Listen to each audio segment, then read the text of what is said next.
로마서 2장 1절서부터 16절입니다. 그러므로 남을 판단하는 사람아, 누구를 막론하고 내가 핑계하지 못할 것은 남을 판단하는 것으로 내가 너를 정죄함이니 판단하는 내가 같은 일을 행함이니라. 이런 일을 행하는 자에게 하나님의 심판이 진리대로 되는 줄 우리가 아노라. 이런 일을 행하는 자를 판단하고도 같은 일을 행하는 사람아, 내가 하나님의 심판을 피할 줄로 생각하느냐.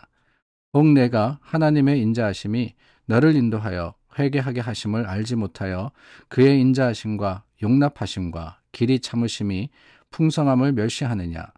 다만 내 고집과 회개하지 아니한 마음을 따라 진노의 날, 곧 하나님의 의로우신 심판이 나타나는 그날에 임할 진노를 내게 쌓는도다.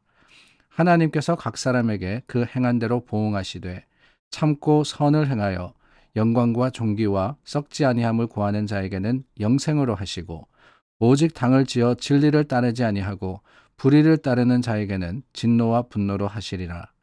악을 행하는 각 사람의 영에는 환난과 공고가 있으리니 먼저는 유대인에게요 그리고 헬라인에게며, 선을 행하는 각 사람에게는 영광과 존귀와 평강이 있으리니 먼저는 유대인에게요 그리고 헬라인에게라.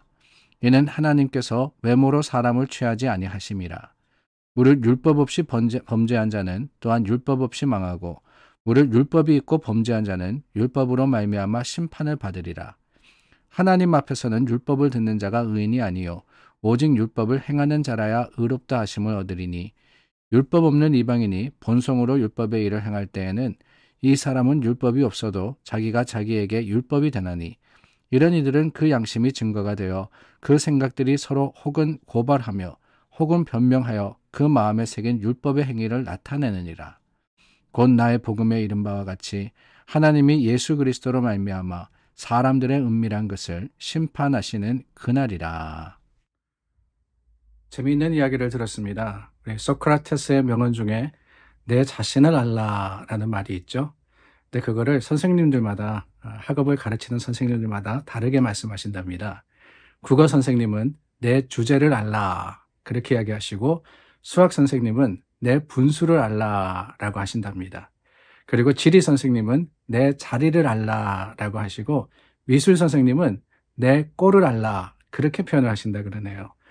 각자 중요한 그 학업에서 가르치시는 것을 가지고 재미있게 표현한 말이 아닌가 하는 생각이 듭니다. 내 자신을 알라. 내가 어떤 사람이며 또 어떤 일을 해야 되고 내게 맡겨주신 사명과 책임이 뭐냐라는 것을 우리가 분명히 알아야지만 하나님의 뜻에 바르게 행할 수 있다라는 그런 의미가 있는 것이 아닌가 하는 생각이 듭니다. 오늘 본문 말씀도 그렇습니다. 저희가 로마서 2장 말씀을 나누었는데, 본문의 말씀은 유대인을 향하신 말씀입니다. 하나님께서 하나님을 이미 알고 하나님을 따르는 사람들에게 뭐라 그러시느냐, 네 자신을 알라 이렇게 이야기하시는 거예요. 이들은 주님을 모르는 사람이 아니었습니다. 하나님의 말씀을 알고 그 말씀을 배웠던 사람들입니다. 그런데 문제는 뭐냐, 그 배우고 알았던 것을 자신의 생각과 자신의 판단으로 그들은 판단했기 때문에 제대로 알지 못했던 거예요. 그저 남만 판단한 사람으로서 남아버렸습니다. 그 말씀이 자신을 향해야 되는데 그게 아니라 남을 향하고 있었다는 거예요. 그래서 오늘 1절 말씀해 보니까 남을 판단하는 사람아 라고 주님이 부르시지 않습니까? 판단하는 사람아. 유대인입니다. 남을 판단하는 그 일에 빨랐던 사람들이죠. 그런데 여러분, 오늘 말씀이 저와 여러분들에게 적용이 되는 것은 우리도 그렇지 않나 하는 생각이 들어서 그렇습니다. 남을 판단한다. 내게는 문제가 없는데 남이 문제이기 때문에 어렵다라고 이야기를 하죠. 이런저런 가정의 문제를 하려면 남편은 아내를 바라보고 아내는 남편을 바라봅니다. 내게는 책임이 없다라고 하는 거죠. 그런데 여러분, 그것은 착각입니다. 남을 판단할 수 없는 존재가 우리의 모습인데 남을 판단하는 것 자체가 잘못된 겁니다. 판단하실 수 있는 분은 누구시냐? 그분은 오직 하나님이십니다. 그래서 2절 말씀에 보니까 하나님의 판단이 진리대로 된다라고 하지 않습니까? 이 진리대로 된다라는 것은 다른 게 아닙니다. 하나님이 판단하시고 하나님이 심판하신다는 거예요. 하나님께서 공의대로 우리의 면모를 다 살피시고 그것을 가지고 결정하시는 겁니다. 그렇습니다. 사람은 겉모습을 보고 판단합니다. 그래서 우리가 서로를 따지고 잘못을 따지고 이럴 때 항상 어떻게 이야기하느냐, 그 사람의 한 것, 그 사람의 모습을 가지고 우리는 이야기를 하죠. 그러나 하나님은 우리의 겉모습을 보시는 분이 아니라 우리의 속 사람을 살피시는 겁니다. 하나님께서 이 사무엘을 보내셔서 다윗을 부르실 때 뭐라 그러셨어요? 나는 용모와 신장, 사람의 겉모습을 보는 게 아니라 중심을 보는 하나님이라, 그렇게 말씀하셨지 않습니까? 중심을 보시는 하나님. 여러분, 겉모습을 보면은 다 잘못됐습니다. 율법을 따졌던 유대인들에게는 그 그리스도인들의 모습이 옳지 않아 보일 수도 있었습니다. 할례를 받지도 않죠. 그렇다고 율법을 지키지도 않죠.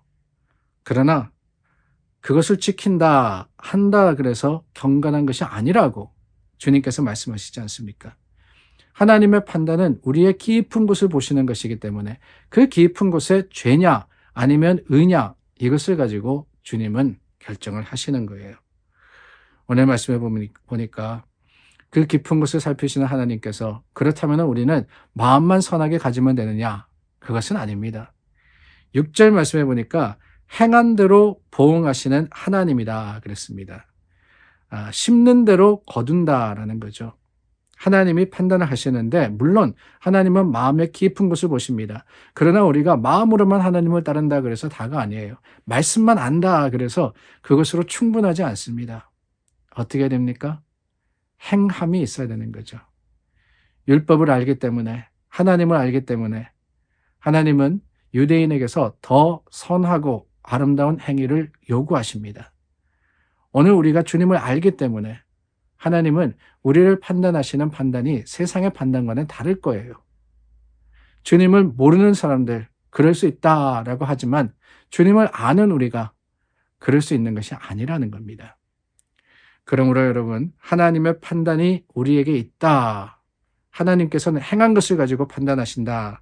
이 사실을 기억하고 주님 앞에 경건의 모습, 바름의 모습으로서 설 수 있는 저와 여러분들이 되기를 바랍니다.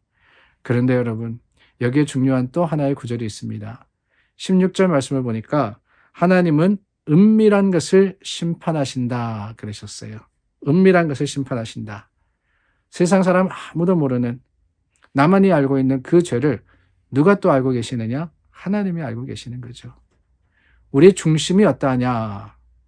남을 판단하는 유대인의 마음이 어떠했겠습니까? 그들이 정말 잘 되기를 바라였습니까? 그들이 구원받기를 원해서였습니까? 아니라는 거예요.